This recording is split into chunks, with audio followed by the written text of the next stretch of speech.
어버이주일입니다. 우리 어버이주일을 맞이하여서 여러 가지 말씀이 있겠지만은 오늘 특별히 아버지에 관한 말씀을 좀 나누고자 합니다. 우리가 처음부터 다 읽지는 않았지만 오늘 우리 본문은 우리가 너무나도 잘 알고 있는 돌아온 탕자의 비유입니다.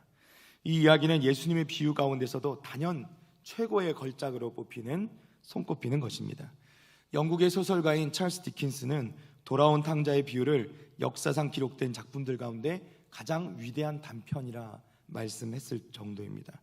이 이야기 속에는 듣는 사람들의 감정, 상상을 꿰뚫는 호소력, 간결하지만 정교한 구성과 그리고 강렬하면서도 심금을 울리는 강한 메시지가 녹아있다라고 이렇게 평가했습니다. 우리 성도님들께서도 어려서부터 주일학교를 다니신 분이 계시다면 너무나도 많이 들었을 이야기고 또 너무나도 잘 아는 말씀이겠지만 오늘 말씀을 통해서 몇 가지를 함께 짚어보면서 은혜를 나누고자 합니다. 첫 번째는 이 둘째 아들이 왜 탕자인가 하는 것입니다. 우리가 두 아들 중에 둘째 아들을 탕자라고 부르지 않습니까? 이 둘째 아들이 왜 탕자인가? 우리는 보통 이야기에 나오는 둘째 아들이 아버지에게 받은 유산을 가지고 먼 나라에 가서 유흥에 빠져서 그야말로 탕진해버리는 그 모습을 생각하면서 그가 당연히 탕자라고 이렇게 생각합니다. 그러나 예수님 당시에 이 비유를 같이 듣고 있던 유대인들에게는 이 둘째 아들을 탕자로 보는 것에는 조금 다른 견해가 있다는 것입니다. 예수님께서 말씀하시고 이 비유를 말씀하실 때 그 앞에 모여 앉아있는 유대인들 그리고 그 가운데는 바리새인들도 있었는데요, 이들이 볼 때는 이 탕자는 똑같이 탕자이긴 한데 좀 다른 기준에서 탕자라고 생각할 수 있었다는 것입니다. 누가복음 15장 12절 말씀 잠깐 볼까요? 그 둘째가 아버지에게 말하되 아버지여 재산 중에서 내게 돌아올 분깃을 내게 주소서 하는지라. 자, 둘째 아들은 아버지에게 재산 중에서 자신이 받을 분깃을 미리 나누어 달라고 요구합니다. 우리가 보기에는 어차피 이 둘째 아들이 얻을 것을 미리 아버지에게 달라는 것이 그리 어색하지 않게 느껴질 수도 있을지 모르겠습니다.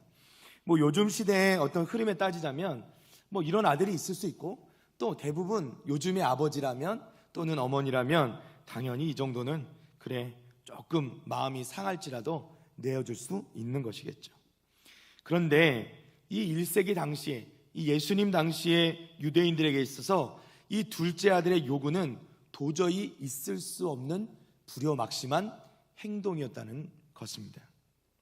둘째 아들이 아버지에게 요구한 이 요구는 사실 아버지가 죽기를 바라는 것과 같은 이야기라는 것입니다. 멀쩡히 살아있는 이 아버지에게 자신에게 물려줄 유산을 미리 달라고 요구하는 이 둘째 아들의 행동은 당시 이스라엘 사회의 가치관에서 볼 때 단순히 그냥 철이 없는 아들의 행동이 아니라 이른바 존속살인, 이 아버지를 마치 죽이는 것과 같은 행동을 지금 이 둘째 아들은 하고 있는 것이라는 것입니다. 이 아들의 이 이야기를 들으면서 그 앞에 앉아있던 유대인들, 예수님의 이 비유를 듣고 있던 유대인들은 예수님께서 이 둘째 아들이 그냥 아버지에게 이 요구하는 미리 내 받을 유산을 미리 주십시오 라고 요구했다는 그 이야기를 듣자마자 거기서부터 어떻게 해요? 저 탕자놈, 더 나쁜 놈, 이렇게 생각할 수밖에 없었다는 것입니다. 우리가 생각하는 것과는 조금 다르죠. 당시 유대인들이 느끼기에는 아버지에게 자신의 분깃을 요구하는 이 둘째 아들의 말을 듣는 그 순간부터 이미 이 둘째 아들은 최악의 탕자로 받아들여졌다는 것입니다. 어떻게 저런 아들이 있을 수가 있어? 그가 아버지의 재산을 받아가지고 와서 그것을 흥청망청 다 써버리고 거짓골이 되어서 돌아오게 된 것 때문이 아니라 애초에 살아계신 그 아버지를 죽은 것과 같이 자신의 유산을 물려달라고 말하는 그 행위 자체가 바로 탕자의 모습이었다 말씀을 드리는 것입니다. 자, 두 번째로 살펴보는 것은 이 탕자의 아버지입니다. 돌아온 탕자 이야기를 듣던 유대인들이 이 둘째 아들의 말도 안 되는 요구에 처음에 분노하지 않을 수가 없었는데, 그런데 이들을 더욱더 분노하게 만든 것이 있는데 그것은 바로 이 아버지의 행동입니다. 왜냐하면 이 아버지는 당시 상황에서는 도저히 이해할 수 없는 행동을 하고 있기 때문입니다. 아니, 사실 해서는 안 될 행동입니다. 그것은 다름 아닌 둘째 아들의 요구를 그대로 순순히 받아들이는 것이죠. 그러면 당시에 이 둘째 아들과 같은 자녀들은 보통 어떻게 처리했을까요? 역사가들에 따르면 당시 일반적인 아버지라면 이런 경우를 맞닥뜨리게 된다. 그럴 일이 거의 없겠지만은 만약 그렇게 되었을 때는 이 둘째 아들을 공개적으로 이제 너 내 아들이 아니야 라고 이 그야말로 부자의 연을 끊는 방법을 선택했을 것이라고 이야기합니다. 이것은 아버지가 스스로 선택할 수 있는 문제가 아닙니다. 그럴 수밖에 없는 분위기였고 또 어떻게 보면 그렇게 하는 것이 지극히 자연스러운 일이었다는 것입니다. 자, 예수님 당시에는요, 우리나라도 이전엔 그랬죠. 익산도 그랬던 것으로 제가 기억하는데 설명을 들었는데요. 예전에는요, 시족들이 서로 모여 살았습니다. 그렇죠? 같은 성씨들, 같은 가족들이 모여 살았다는 거예요. 이 이스라엘 당시에도 이 성이라고 얘기하는 곳에 사는 사람들 그리 다르지 않았습니다. 대부분 그 상 안에 있는 사람들은 자기들끼리 결혼을 하고 자기들끼리 서로 이 자녀들도 서로 결혼도 시키고 하면서 같은 시족들이 서로 모여 살았습니다. 그야말로 이 사람들은 거의 한 가족이나 다름없는 것이죠. 온 마을 사람들이 같은 가족이거나 멀어도 친척들이었기 때문에 이런 시족사에서는 어떻죠? 비밀이 없습니다. 어느 집에서 이런 일이 있었다면 금세 그 마을에 소문이 쫙 퍼지게 되고, 야, 그런 놈이 다 있어? 나쁜 놈 그냥. 그리고 심지어 거기서 그치지 않고요, 그 마을의 어른들이 모여서 이 집을 찾아옵니다. 그리고 그 마을의 어른들이 서로 모여서 이 아버지를 혼을 내는 거죠. 너 그렇게 하면 안 돼. 아들을 그렇게 키우면 안 돼. 야, 그런 놈을 가만 놔둬서는 안 돼. 혼내줘야지. 이 마을 회의가 벌어지는 것이죠. 이게 지극히 이스라엘에서도 자연스러운, 당시에는 이것이 자연스러운 일이었다는 것입니다. 사실 이 둘째 아들의 이러한 행동은 아버지에게 수치스러운 일일 뿐만 아니라 그 가정 그리고 온 마을의 수치가 될 수 있는 일이었다는 것입니다.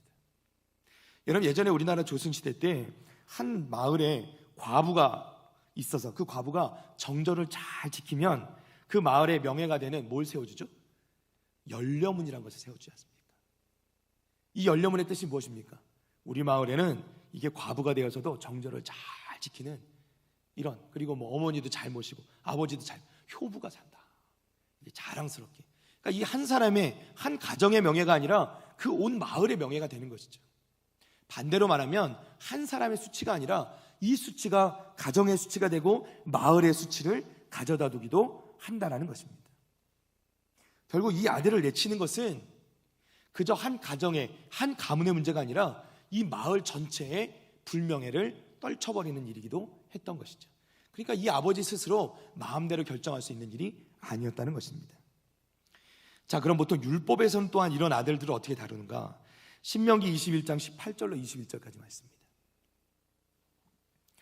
사람에게 완악하고 패역한 아들이 있어 그의 아버지의 말이나 그 어머니의 말을 순종하지 아니하고 부모가 징계하여도 순종하지 아니하거든 그의 부모가 그를 끌고 성문에 이르러 그 성읍 장로들에게 나아가서 그 성읍 장로들에게 말하기를 우리의 이 자식은 완악하고 패역하여 우리 말을 듣지 아니하고 방탕하며 술에 잠긴 자라 하면 그 성읍의 모든 사람들이 그를 뭘로요?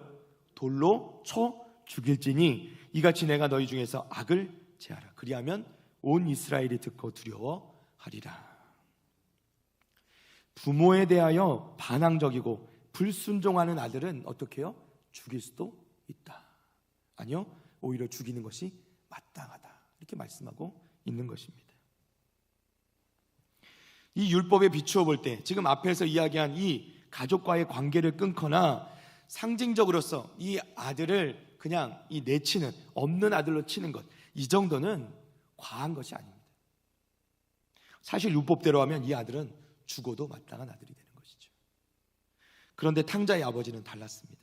우리 본문 말씀 12절 다시 한번 보겠습니다. 누가복음 15장 12절의 말씀을 보면 아버지가 그 살림을 각각 나누어 주었더니, 예수님의 비유에 나오는 이 탕자의 아버지는 놀랍게도 그토록 말도 안 되는 패악을 저지르는 이 아들의 요구를 순순히 들어주었다는 것입니다. 그리고 그 살림을, 즉 그의 유산을, 그 재산을 나누어 준 것입니다. 이 아버지가 보여준 이 행동은 당시 상황에 비추어 볼 때 전례가 없고 또 도저히 납득할 수 없는 행동이었습니다. 명예를 최고의 가치로 여기던 당시 사회에서 예수님의 이 비유의 말씀을 듣고 있던 이 주변에 모여드는 유대인들과 바리새인들은 어떻게 반응했을까요? 너무나도 그 사람들이 스스로가 부끄러워하고 수치를 여길 정도로 생각했다는 것입니다. 그러한 수치와 부끄러움은 모두 아버지의 몫이 되고 이 둘째 아들 탕자는 자신의 요구대로 받은 모든 것을 얻어가지고 먼 나라로 떠나버리고 말았습니다. 그러면 과연 이 아버지 가슴에 대못을 받고 집을 박차고 떠나간 둘째 아들에게는 어떤 인생이 기다리고 있을까요? 누가복음 15장 13절 말씀입니다. 그 후 며칠이 안 돼요. 둘째 아들이 재물을 다 모아가지고 먼 나라에 가 거기서 허랑방탕하여 그 재산을 낭비하더니. 자, 유산을 받고 며칠이 못 되어 떠난 둘째 아들의 행선지는 먼 나라였습니다. 그는 자신이 살던 고리타분한 유대의 이 마을을 떠나서 화려한 도시로 나아간 것이죠. 그리고 가지고 있던 돈으로 마음껏 즐겼습니다. 하지만 탕자가 누리던 행복의 시간은 그리 길게 가지 못했습니다. 이런 사람들은 꼭 그렇더라고요. 지금 당장의 쾌락을 추구하며 아버지의 귀한 유산을 탕진하여 버립니다. 거기에 설상가상으로 그 나라에 심각한 기근이 들게 되는 것이죠. 누가복음 15장 14절 말씀입니다. 다 없앤 후 그 나라에 크게 흉년이 들어 그가 비로소 궁핍한지라. 이제 배고프게 되었다는 이야기입니다. 당시의 기근은 지금보다 훨씬 무서운 것이죠. 아무런 대비책이 없는 가운데 닥치는 기근은 단순한 천재지변 중에 하나가 아니라 하나님께서 죄인들을 징벌하시는 수단으로도 믿어질 정도였습니다. 이 철없던 탕자가 이 냉혹한 현실을 접하게 된 것은 아버지가 준 돈을 다 잃어버리고 난 뒤였습니다. 그러나 탕자는 여기서 아버지 집으로 돌아갈 수가 없었습니다. 만약 이 순간 아버지 집으로 돌아가면요, 그를 기다리고 있는 것은 화려한 환영식이 아니라 가족들의 원망, 마을 사람들의 비난 뿐만 아니라 어쩌면 마을 사람들에게 이리저리 두들겨 맞아야 될 일도 남아있을지도 모르는 상황이었죠. 그리고 무엇보다도 그의 자존심이 허락하지 않은 것이죠. 지금이 가장 좋은 회개의 기회고 이쯤에서 돌아가면 참 좋을 텐데 할 때가 있습니다. 그런데 안타깝게도 돌아오지 않는 사람들을 많이 보게 됩니다.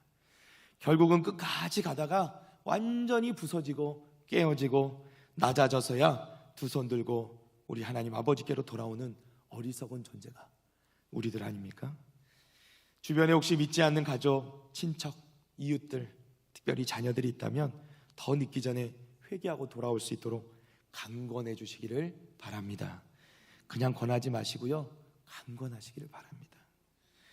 강권하고 전도할 때 하나님 아버지께로 돌아올 수 있는 기회를 얻고 탕자처럼 끝까지 가서야 돌아오는 이것이 지혜로운 것이 아니라는 것을 꼭 기억하시고 어서 빨리 돌아올 수 있도록 강권해 주시기를 바랍니다.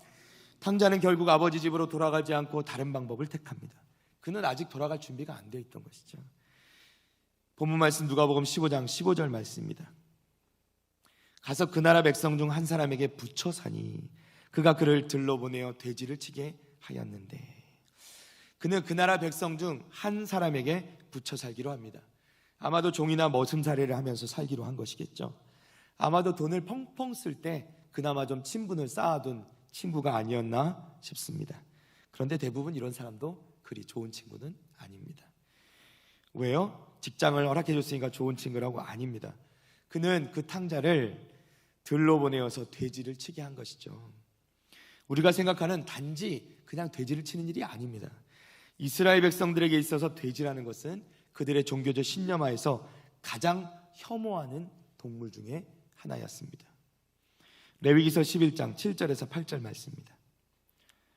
돼지는 굽이 갈라져 쪽발이로 돼 새김질을 못하므로 너희에게 부정하니 너희는 이러한 고기를 먹지 말고 그 주검도 만지지 말라. 이것들은 너희에게 부정하니라. 지금도 극단적인 유대주의자들은 돼지고기를 먹지도 않습니다. 탕자의 삶은 그야말로 이 돼지를 치는 사람, 그야말로 바닥을 치고 있는 것이었습니다. 그리고 마지막 주염 열매에 가서 그는 주저앉고 말았습니다. 누가복음 15장 16절 말씀에 그가 돼지 먹는 주염 열매로 배를 채우고자 하되 주는 자가 없는지라. 돼지 먹이로 주는 주염 열매마저도 그에게 주는 사람이 없었다 말씀합니다. 그는 그때가 되어서야 이 탕자는 아버지를 생각하게 됩니다. 그의 아버지의 집으로 돌아가고자 결심을 하게 된 것이죠. 그의 마음 가운데 그야말로 회개가 일어나게 된 것입니다. 본문 17절부터 20절까지 말씀입니다. 이에 스스로 돌이켜 이르되 내 아버지에게는 양식이 풍족한 품꾼이 얼마나 많은가. 나는 여기서 주려 죽는구나. 내가 일어나 아버지께 가서 이르기를 아버지 내가 하늘과 아버지께 죄를 지었사오니 지금부터는 아버지의 아들이라 일컬음을 감당하지 못하겠나이다. 나를 품꾼의 하나로 보소서 하리라 하고 이에 일어나서 아버지께로 돌아가니라. 아멘. 이 말씀 보면 지금 아들이 뭐하고 있습니까? 대사 연습 중입니다. 아버지께 돌아가서 뭐라고 둘러댈지 대사 연습 중입니다. 17절 말씀에 이에 스스로 돌이켜 이렇게 말씀하는데요, 이 말씀이 영어로는 유턴의 의미를 가지고 있습니다. 유턴, 완전히 그가 가던 길을 완전히 돌이켜서 원래 출발했던 곳으로 돌아오는 것이죠. 즉 회개라는 것은 방향을 바꾸되 하나님께로 방향을 바꾸는 것이 회개인 줄로 믿습니다. 유진 피터슨 목사님은 이렇게 이 상황을 정리합니다. 죄는 아버지 하나님과 관계를 끊는 것이고 아버지 집을 떠나 먼 나라를 향해 가는 것이고, 회개는 정신을 차리고 다시 아버지 하나님 집으로 돌아오는 것이다. 아직도 돌이키지 못하고 계시는 분이 있다면 어서 빨리 우리 하나님 아버지 집으로 돌아오시기를 바랍니다. 마지막 세 번째로 우리가 보아야 될 것은 탕자 아버지의 용서의 장면입니다. 20절 말씀입니다. 이에 일어나서 아버지께로 돌아가니라. 아직도 거리가 먼데 아버지가 그를 보고 측은히 여겨 달려가 목을 안고 입을 맞추니. 아멘. 사랑하는 성도 여러분, 이 한 구절 안에 이 아버지의 마음이 모두 담겨 있습니다. 아직도 거리가 먼데 이 아버지가 그를 보고 측은히 여겨 달려갔다 이렇게 말씀하고 있습니다. 여기서 측은히 여겨라고 쓰여진 이 원어는요, 이 원어는 이 성경을 통틀어서 딱 두 번 사용됩니다. 한 번은 이곳이고 또 다른 한 곳은 누가복음 7장에 나오는 아들을 잃고 독자 아들을 잃고 슬퍼하는 과부, 나인성의 과부를 보실 때 하나님께서, 예수님께서 측은히 여기셨다 말씀할 때 쓰여진 한 번과 또 다른 한 번이 바로 이 탕자의 아버지의 마음을 표현할 때 측은히 여겨라고 사용된 것이죠. 이 말씀의 원뜻은 어떤 의미냐면 그 마음이 너무 슬프고 또 이 사람을 불쌍히 여기는 마음이 너무 극도로 달해서 내 창자, 내 속에 있는 내장이 모두 찢어지는 것 같은, 상자를 쥐어짜고 찢어지는 것 같은 아픔을 느낀다는 그런 의미를 가지고 있는 단어입니다. 이 아버지는 지금 멀리서 봐도 거짓거리 되어 돌아오고 있는 그 아들을 볼 때 그 아들을 향한 측은한 마음, 이 정말 마음이 찢어지는 것 같은 아픔을 겪고 그 마음이 있었기 때문에 그 아픈 마음을 붙잡고 이 아들을 향해서 달려갔다는 것입니다. 아버지가 달려나가지 않았더라면 어떤 일이 벌어졌을까요? 이 탕자가 타박타박 걸어 성내에 들어오는 순간 말씀드렸죠, 이 탕자를 사람들이 분명히 알아봤을 것이고 알아보자마자 저놈 내가 저렇게 될 줄 알았다, 온갖 비난과 욕과 또한 돌을 집어 던지고 또한 걷어차이거나 그를 향해서 침을 뱉고 온갖 모욕과 수모를 당하면서 돌아와야만 했을 것입니다. 그것을 너무나도 잘 알기 때문에 아버지는 달리지 않을 수가 없었던 것입니다. 거리가 먼데도 보였다고 합니다. 밤이 아니죠, 낮 시간입니다. 낮 시간에 어떻죠? 성내에 아마 많은 사람들이 있었을 것입니다. 그 사람들이 지켜보는 가운데 아버지는 아들을 향해 달리고 있는 것입니다. 대낮에 사람들이 다 쳐다보고 있는데요, 마치 우리나라 조선시대 때 양반들이 그랬던 것처럼 이 당시에 유태인들 가운데서는 다른 사람에게 발목 이상, 정확히 말하면 복숭아뼈라고 그러나요? 복숭아뼈 이상의 위에 이 맨살을 드러내 보이는 것에 대해서 굉장히 수치스럽게 여겼다고 합니다. 그런데 이 아버지가 지금 달리고 있으니 그야말로 무릎 이상, 이 허벅지가 다 드러나 보일 정도로 달리고 있는 것입니다. 어떤 그림에 이 아버지의 모습을 표현하는 걸 보니까 그 옷자락이, 원래 이스라엘 사람들이 이 도포자락처럼 생긴 거 걸쳐 입지 않습니까? 그것이 달릴 때 얼마나 거추장스럽습니까? 아마도 두 손으로 그것을 활짝 끌어올리고 달리지 않았을까, 이렇게 그림을 표현하시더라고요. 그야말로 많은 사람들이 쳐다보는 가운데 수치와 부끄러움을 아랑곳하지 않고 오직 탕자 아들을 만나기 위해서 달려가는 이 아버지, 그리고 이 탕자가 심지어는 그렇게 열심히 준비한 멘트를, 대사를 이야기하기도 전에 그 목을 끌어안고 입맞추며 그에게 가장 좋은 옷을 입히고 아들의 상징인 가락지를 다시 끼워주고 그리고 신도 심기며 그 사람들 앞에 내 아들이 도와라노 다시 공표하는 이 아버지의 모습을 우리는 보게 되어지는 것이죠. 오늘 본문의 24절 말씀입니다. 우리 함께 읽어볼까요? 이 내 아들은 죽었다가 다시 살아났으며 내가 잃었다가 다시 얻었노라 하니 그들이 즐거워하더라. 아멘. 탕자의 아버지가 과거에 아들이 한 일들을 모두 잊은 것 아닙니다. 어떻게 잊을 수 있겠습니까? 그러나 이 아버지는 탕자가 마땅히 치러야 될 모든 수치와 불명예 그 모든 것을 자신이 대신 당한 것입니다. 누군가는 반드시 책임져야 하는 그 탕자 아들의 죄악들에 대해서 모든 책임과 수치를 자신에게 돌린 것입니다. 명예를 목숨보다 더 소중히 여기던 당시였지만 이 탕자의 아버지는 돌아온 탕자를 위해서 당신의 명예와 체면, 자존심을 모두 버려버린 것입니다. 아버지는 그렇게 죽었던 둘째 아들을 다시 맞아 드렸습니다. 이것이 돌아온 탕자 아버지의 이야기입니다. 둘째 아들은 아버지 집에 양식이 풍족하다는 것을 느꼈을 뿐만 아니라 직접 와보니 은혜도 풍족함을 깨닫게 되었습니다. 아버지가 사랑으로 아들을 끌어안은 그때 아들이 회개함으로 아버지께 고백도 하기 전에 이미 아버지는 그냥 그 아들을 용서하였다는 것입니다. 하나님의 은혜는요, 이 아버지의 은혜는 어떠한 노력으로 되는 것이 아닙니다. 회개로도 되는 것이 아닙니다. 오직 하나님의 아버지의 사랑과 그 받아들이는 용서는 값없이 베푸시는 우리 아버지의 선물임을 기억하시기를 바랍니다. 말씀을 정리합니다. 이 탕자 이야기의 제목을 팀 켈러라는 목사님께서는 탕부 하나님이라 이렇게 정했습니다. 탕자 이야기가 아니라 탕부 하나님 이야기다. 원래 이 탕자라고 쓸 때 쓰는 이 영어 단어가 프로디걸이라는 단어인데요, 이 말의 원래 뜻은 무모할 정도로 씀씀이가 해프다는 뜻입니다. 또는 하나도 남김없이 다 써버린다는 뜻입니다. 프로디걸. 그런데 탕자가 아니라 이 아버지가 탕부라는 것입니다. 아들은 그 아버지의 재산을 탕진하여서 그리고 아버지에게 몹쓸 짓을 했기 때문에 탕자이지만 이 아버지는 이 아들을 위하여 그 말도 안 되는 일을 저지른 그 탕자 아들을 위해서 자신의 사랑을 무모할 정도로 다 써버린, 하나도 남김없이 다 써버린 아버지, 탕부이시라는 것입니다. 사랑하는 성도 여러분, 이 비유에서 탕자의 아버지는 물론 우리 탕부 하나님이신 줄로 믿습니다. 바로 탕자 같은 저와 여러분을 위해 무모할 정도로 가지신 그 사랑을 우리를 위해 다 쏟아 부어주신, 하나도 남김없이 다 내어주신 그분이 바로 우리 하나님이시고 우리 아버지이신 줄로 믿습니다. 그리고 그 탕부 하나님의 모습이 정확하게 우리 예수님의 십자가의 모습에서 우리에게 드러나집니다. 예수님께서는 십자가에 달리심으로 우리 죄인들을 감당해야 될 모든 수치, 그 모욕, 부끄러움을 다 짊어지셨습니다.